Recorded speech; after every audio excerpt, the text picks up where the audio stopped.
Welcome back ناظرین، چلتے ہیں اپنے پروگرام کی طرف. جی عمران صاحب، آپ کیا بتا رہے تھے؟ جی میں آپ کو بتا رہا تھا، آپ نے ایک بڑا اچھا سا سوال کیا تھا کہ کیا یو کے رہنے کے لیے یونائٹڈ کنگڈم مہنگا ہے یا سستا ہے. تو اس پہ میں آپ کو بتا رہا تھا کہ برطانیہ میں رہنے والے یعنی ایک طالب علم جو ہے وہ اس کی حیثیت سے اگر کوئی رہ رہا ہے تو تقریباً 241 برٹش پاؤنڈ اس کا جو ہے وہ کرایہ ہوگا. ایک بجٹڈ پہ آپ کو بتا رہا ہوں، کم زیادہ ہو سکتا ہے. تقریباً آپ کا یہ بنے گا 318 US ڈالر. اور اگر یہ ڈیپینڈ کرتا ہے کہ اگر آپ کرائے پہ جیسے گھر لے رہے ہیں، یہ بڑی امپورٹنٹ چیز ہے جو بتانا بہت ضروری ہے.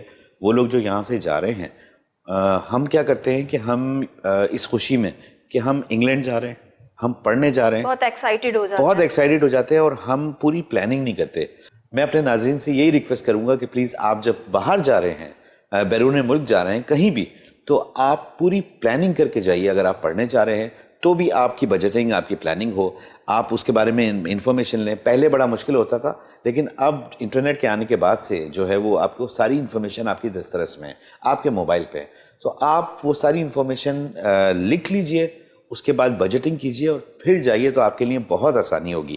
اب جیسے میں آپ کو بتا رہا ہوں کہ اگر جیسے آپ کرائے پہ فلیٹ لے رہے ہیں تو ہر سال اوسطاً جو ہے وہ تقریباً 12,000 برٹش پاؤنڈ جو ہے وہ ٹیوشن فیسوں کو چھوڑ کر آپ کے پاس ہونا چاہیے. اور وہ تقریباً آپ سمجھیں کہ 15,000 امریکی ڈالر کی ہم بات کر رہے ہیں. تو یقینی طور پر آپ زندگی پھر گزار سکتے ہیں. بہت اچھے گزارنے کے لیے وہی ہے کہ جتنا گڑ ڈالیں گے اتنا میٹھا ہوگا. تو یہ ایک ایوریج میں نے آپ کو بتائی. اچھا، نیکسٹ کویسچن ہے، بہت امپورٹنٹ ہے. انگلینڈ کے 9 خطے کیا ہیں؟ جی بالکل، ابھی میں نے جیسے شروع میں انٹروڈکشن کے وقت ذکر کیا کہ 9 خطے کون سے ہیں. تو یا ہم اگر اس کو انگلش میں کہتے ہیں تو وہ کون سے 9 ریجنز ہیں جن میں ڈیوائیڈڈ ہے انگلینڈ.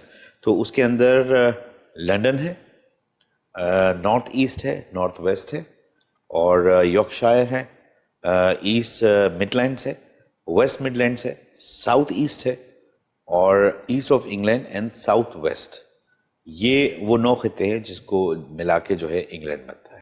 عمران صاحب، آپ نے آلریڈی لندن کے بارے میں اتنا کچھ بتایا ہے، تو مزید اور کچھ بتائیں لندن کے بارے میں. جی ہاں، میں جیسے کہ بار بار یہ ذکر کر رہا ہوں کہ اتنا کچھ ہے لندن، صرف لندن کے بارے میں. انگلینڈ تو آپ چھوڑیے، پرسنلی مجھے بھی لندن بہت پسند ہے. جی بالکل، بہت اچھی جگہ ہے. اور لندن کے بارے میں میں آپ کو بتاؤں کہ لندن کا رقبہ جو ہے وہ 1,572 کلومیٹر ہے، اور یہ کافی بڑا ہے. اور آبادی جو ہے وہ تقریباً 8.9 ملین کی آبادی ہے. اور اس میں یہ ہے کہ جو مشہور چیزیں ہیں، آپ نے کلاک ٹاور کا نام سنا ہوگا. لندن کا لندن آئی ہے بہت بڑی، وہ بہت مشہور ہے. لندن میں سب سے زیادہ دیکھے جانے والی جگہ کون سی ہے؟ جیسے کہ میں نے ابھی بتایا آپ کو میوزیم کے بارے میں، تو برٹش میوزیم ہے جو کہ دیکھنے والی جگہ ہے. اور میرے خیال میں جو بھی جائے وہ سب سے پہلے برٹش میوزیم جائے.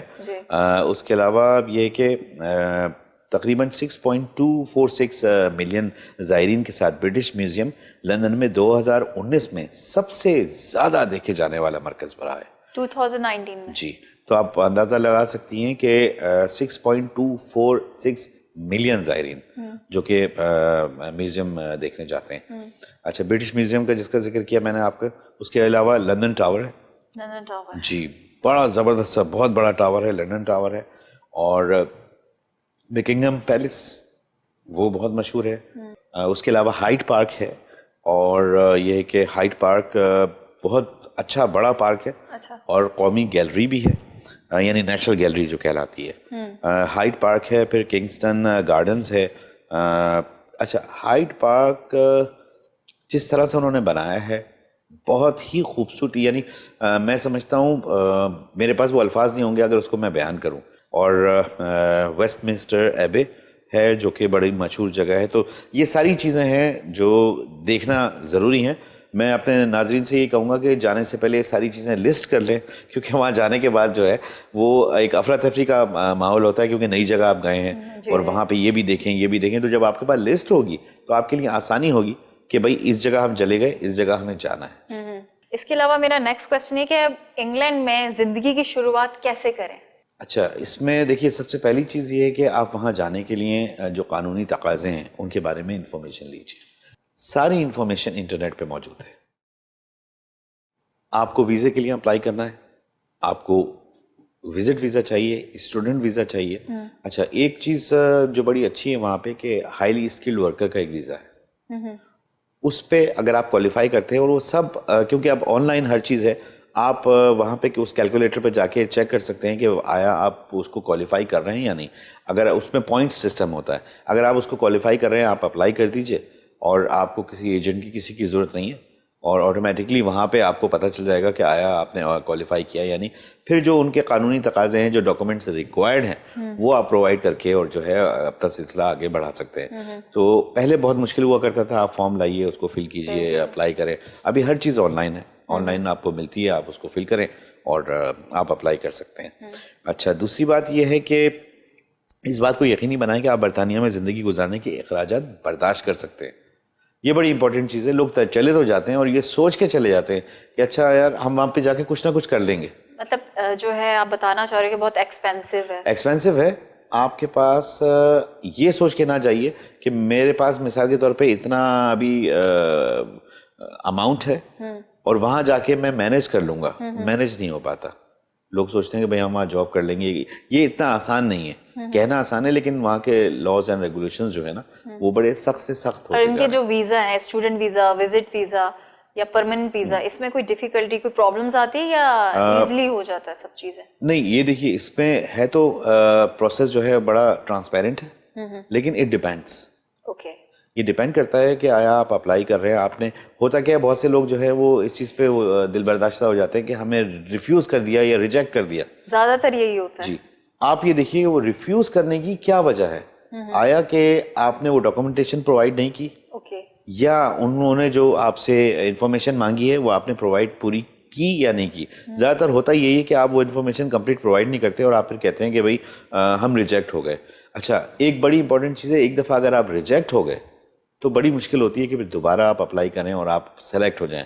اس لیے میں آپ اپنے ناظرین سے یہی کہوں گا کہ اگر آپ یو کے لیے اپلائی کر رہے ہیں تو وہ سارے امپورٹنٹ انفارمیشن جو ان کو چاہیے وہ آپ ترتیب کے ساتھ رکھ کے اور اس کو پھر سبمٹ کریں. انشاءاللہ تعالی آپ جو ہے وہ ریجیکٹ نہیں ہوں گے. ایک اور سوال آ رہا ہے کہ انگلینڈ میں دیکھنے کے لیے زیادہ سے زیادہ مقامات کون کون سے ہیں؟ بالکل, یہ انتظار میں تھا کہ آپ یہ سوال مجھ سے کریں گی. اچھا, ایک بات میں اور بتا دوں جو ابھی ہم پچھلے ٹاپک پہ بات کر رہے تھے کہ آپ یہاں سے تو چلے گئے یو کے. اب یو کے جانے کے بعد آپ نے کیا کرنا ہے, دوسرا مرحلہ, آپ کے پاس ایک اماؤنٹ ہے, آپ نے اس کو خرچ کرنا ہے. خرچ کرنے کے بعد کیا ہوگا؟ کچھ بھی نہیں ہوگا نا, ختم ہو جائے گا پیسہ. تو آپ وہاں پہ جا کے اپنے لیے جو ہے نوکری ڈھونڈیں. یہاں سے اگر اپلائی کر رہے ہیں تو بہت اچھا ہے. اگر یہاں سے جاب ویزا پہ آپ جا رہے ہیں, لیکن بڑا مشکل ہوتا ہے جاب ویزے پہ, کیونکہ ہوتا کیا ہے کہ لوگ جب آپ یہاں سے اپلائی کریں گی فار ایگزامپل, تو وہ آپ سے پوچھیں گے are you eligible to work in U K. Imran صاحب, ہمارے پروگرام کا وقت ختم ہو چکا ہے. جی بالکل, میں نے آپ سے جیسے کہا تھا کہ بہت زیادہ تفاصیل ہے, تو انشاءاللہ اگلے پروگرام میں یہ اس سے زیادہ ڈیٹیلز جو ہیں وہ ہم اپنے ناظرین کو انفارمیشن دیں گے انشاءاللہ تعالی. جی ناظرین, پروگرام کا وقت ختم ہو چکا ہے. کافی مزے کی باتیں ہو رہی تھیں. اب آپ اجازت دیجیے اپنی ہوسٹ ایشل شاہ اور عمران صاحب کو.